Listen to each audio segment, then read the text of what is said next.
قال الله تعالى: هل ينظرون إلا أن يأتيهم الله في ظلل من الغمام والملائكة وقضي الأمر. وقوله: هل ينظرون إلا أن تأتيهم الملائكة أو يأتي ربك أو يأتي بعض آيات ربك يوم يأتي بعض آيات ربك. وقوله: كلا إذا دكت الأرض دكا دكا وجاء ربك والملك صفا صفا. وقوله: ويوم تشقق السماء بالغمام ونزل الملائكة تنزيلا. سبحان اللہ، بارک اللہ فیک. وقولہ تعالی، یہاں بھی جو آیات کریمہ آپ نے سماعت فرمائی ہیں، ان میں اللہ تعالیٰ کی کچھ صفات فعلیہ کا ذکر. صفات فعلیہ، اللہ تعالیٰ کے وہ افعال جو اللہ مستقل انجام نہیں دیتا، جب اس کی مرضی ہو، مشیت ہو، جب چاہے وہ فعل فرماتا ہے اور انجام دیتا ہے. یہ صفات فعلیہ. فرمایا کہ هل ينظرون الا ان يأتيهم الله في ظلال من الغمام. یہاں ينظرون بمعنی ينتظرون، کیا یہ لوگ انتظار کر رہے ہیں کہ اللہ ان کے پاس آئے بادلوں کے سائے میں؟ بالملائکہ، اور فرشتے بھی آئیں. بقضی الامر، اور ان کا فیصلہ کر دیا جائے اور کام تمام کر دیا جائے. یہاں اللہ تعالیٰ کی صفت مجیء، آنا، اللہ تعالیٰ کا آنا مذکور ہے.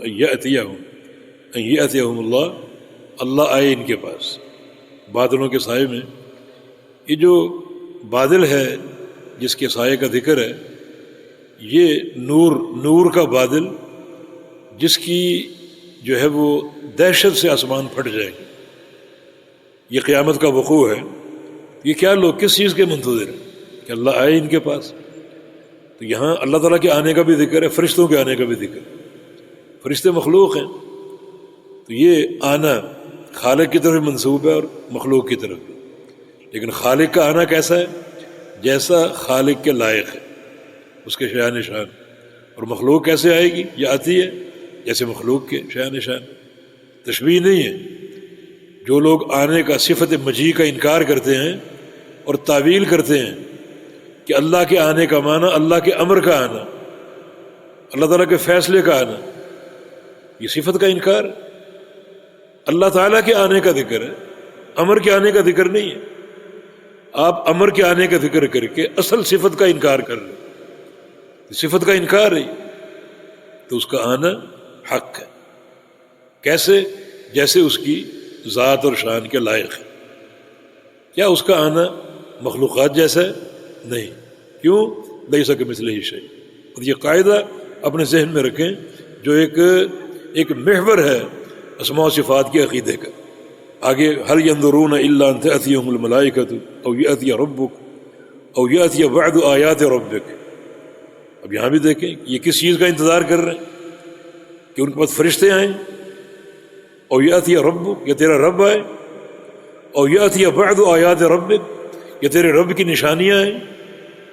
فرشتوں کا آنا قبض ارواح کے لیے، ان کی روح قبض کرنے کے لیے.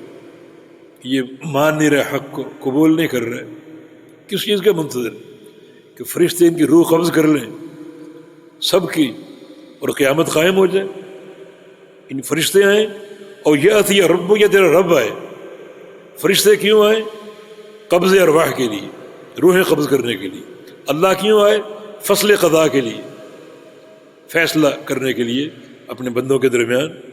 اور یأتی بعض آیات ربک، یا تیرے رب کی کوئی نشانی آ جائے. اس نشانی سے مراد سورج کا مغرب سے طلوع ہونا، طلوع الشمس بمغربہا، جو قیامت کے وقوع کی آخری نشانی. کس چیز کا منتظر ہے؟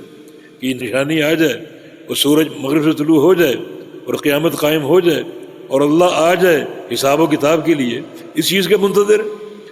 یہاں بھی اللہ رب العزت کی صفت اتیان، صفت مجیء، اللہ کا آنا مذکور ہے. ہمارا اس پر ایمان ہے. اللہ کیسے آتا ہے؟ جیسے اس کے شان شان. بقولہ کلا اذا دکت الارض دکا دکا وجاء ربک والملک صفا صفا، کہ جب یہ زمین برابر کر دی جائے گی، برابر کرنے سے مراد اس پر جو کچھ پہاڑ، عمارتیں، گھر، درخت، کھیت، باغات، جو کچھ ہیں ان سب کو فنا کر کے زمین کو برابر کر دیا جائے گا، کوٹ کوٹ کے برابر کر دیا جائے گا، اور پھر آئے گا تیرا رب، یہ آنا، اللہ کا آنا، والملک، اور فرشتے آئیں گے صفاً صفا، صفوں میں، اللہ تعالیٰ آئے گا، یہ اللہ تعالیٰ کے آنے کا ذکر، اور ملائکہ کا آنا قطاروں میں، صفوں میں۔ بعض احادیث سے جو علماء تفسیر نے ذکر کی ہیں کہ ہر آسمان کے فرشتے ایک صف میں ہوں گے، 7 آسمان ہیں، 7 صفوں میں یہ فرشتے آئیں گے، اللہ تعالیٰ آئے گا، کیوں؟ فصل قضاء کے لیے، تو اللہ تعالیٰ کا آنا مذکور ہے۔ لیکن جو ملحد ہیں، شقی قسم کے لوگ، اس صفت کا انکار کرتے ہیں کہ آنا تو مخلوق کا کام ہے، یہ مشابہت لازم آئے گی، حالانکہ جو اصل چیز قابل غور ہے اس کو لوگ فراموش کر دیتے ہیں کہ تنہائی میں بیٹھ کر یہ سوچو کہ اللہ تعالیٰ کیوں آئے گا، اللہ تعالیٰ کیوں آئے گا حساب و کتاب کے لیے، اس مرحلے کی تیاری کرو، نہ کہ اس صفت کا انکار کر کے نسوخ کو مسخ کرنے کی کوشش کرو۔ بقولہ ویوم تشقق السماء بالغمام، اس دن پھٹ جائیں گے آسمان بالغمام، بادلوں کے ذریعے، وہی بادل نور کے بادل، یہ آسمان اتنے شدید ہیں لیکن ان بادلوں کے نور کو برداشت نہیں کر سکیں، ان کی تاب نہیں لا سکیں گے، آسمان ٹکڑے ٹکڑے ہو جائیں گے، ونزلت الملائکۃ تنزیلا، اور فرشتے اتارے جائیں گے، فرشتے اتارے جائیں گے، تو آسمان کی ٹوٹ پھوٹ اور فرشتوں کا اترنا سرزمین حشر پر، اس کے بعد جو مرحلہ اللہ تعالیٰ کے آنے کا، وہ یہ صفت مجیء، اللہ تعالیٰ کا آنا جو کہ حق ہے اور کتاب و سنت سے ثابت ہے، ہمارا اس پر ایمان۔ ابن قیم فرماتے ہیں کہ اللہ تعالیٰ کا آنا نصوص میں جہاں بھی مذکور ہے وہ 2 صورتوں کے ساتھ، 2 طریقوں سے، 2 اسالیب سے۔ ایک ہے مطلقاً آنے کا ذکر، جیسے وجاء ربک کا، مطلقاً کوئی قید نہیں ہے، اور ایک ہے مقید آنے کا ذکر، جیسے کہ حدیث میں حتی جاء اللہ بالرحمہ، کہ اللہ رحمت، اللہ تعالیٰ آیا رحمت کے ساتھ، تو یہاں مقید ہے، یہاں رحمت کو اتارنا مقصود ہے، اور جہاں جیسے جاء ربو کا مقید نہیں ہے، تیرا رب آیا، تو وہ اللہ تعالیٰ کا حقیقی آنا ہے، اور اگر مقید ہے تو جس چیز سے مقید ہے اسے بھیجنا مقصود ہے، اسے بھیجنا مقصود ہے، جیسے وقد جئناہم بکتاب، قرآن پاک میں وقد جئناہم بکتاب، جئنا ہم آئے ان کے پاس کتاب کے ساتھ، یہاں کیا ہے؟ اللہ تعالیٰ کا کتاب بھیجنا مقصود ہے، تو جہاں آنا مقید ہے تو جس چیز سے مقید ہوگا اسے بھیجنا مقصود ہے، اور جہاں قید نہیں ہے وہ اللہ تعالیٰ کا اپنا آنا جو ہے وہ مذکور ہے اور مراد ہے۔ اللہ تعالیٰ کی آنے کی صفت اتیان اور مجیء حق ہے، ہمارا اس پر ایمان ہے، کسی تشبیہ کے بغیر، کسی تعطیل اور تعویل کے بغیر ہمارا اس پر ایمان ہے، جیسا اللہ کے شیان شان ہے ویسا ہی وہ آتا ہے اور ویسا ہی وہ آئے گا۔ جی